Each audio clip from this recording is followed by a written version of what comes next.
So, ఇంకా morning open అయినప్పటి నుంచే చూస్తున్నానండి market. Temporary support, temporary resistance తీసుకుంటున్నాను.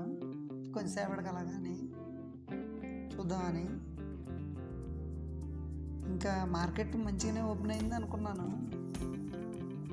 బట్ కొంచెం సేపు ఎంతసేపు చూసినా అది సపోర్ట్‌ని బ్రేక్ చేయట్లేదు. అంటే రెసిస్టెన్స్‌ని బ్రేక్ చేయట్లేదు. ఇటు సపోర్ట్‌ని బ్రేక్ చేయట్లేదు. మార్నింగ్ నుంచే. ఇంకా ఇంతవరకు ఆర్డర్ ఏం తీసుకోలేదు. పొజిషన్ కూడా చూడండి ఒకసారి. ఇంకా మధ్యాహ్నం అయ్యేసరికి మార్కెట్ అప్పటికి కూడా ఒకటే ఛానల్లో కంటిన్యూ అవుతుంది. అంటే అటు ఇటు వొలటాలిటీ ఎక్కువగా ఉంది. సరే మార్నింగ్ సెషన్ ఎలాగో కొంచెం వొలటైల్‌గా ఉందనుకుంటే ఇది ఇంకా ఆఫ్టర్‌నూన్‌కి అయితే కంప్లీట్‌గా ఛానల్ స్టిక్ అయిపోయింది. ఇంకా ఈరోజు ట్రేడు కష్టమే అనుకున్నాను అప్పటికే. మార్కెట్ క్లోజ్ అయింది. ఒకసారి చూడండి, మార్కెట్ క్లోజ్ అయ్యాక మీకు చూపెడుతున్నాను. చూడండి ఒకసారి. కానీ అసలు ఈరోజు ట్రేడ్ తీసుకోవడానికి అసలు ఛాన్సే దొరకలేదండి.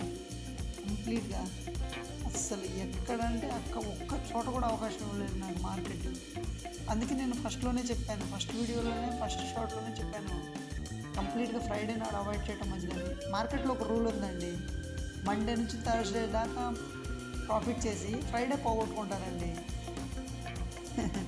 ఇదొక రూల్ ఉందండి ఫస్ట్ నుంచి కూడా. సో, ఫ్రైడే మ్యాక్సిమం బిగినర్స్ అయిన మనం అవాయిడ్ చేయడం చాలా మంచిది. చూడండి ఇంక ఈరోజు కంప్లీట్‌గా అసలు ట్రేడ్ తీసుకోలేదు. ఒక్క ఆర్డర్ కూడా లేదు చూడండి. ఇంకెందుకంటే ఇది అర్థమైపోయేది కదా! క్యాపిటల్‌ని సేవ్ చేసుకోవాలి అంతే.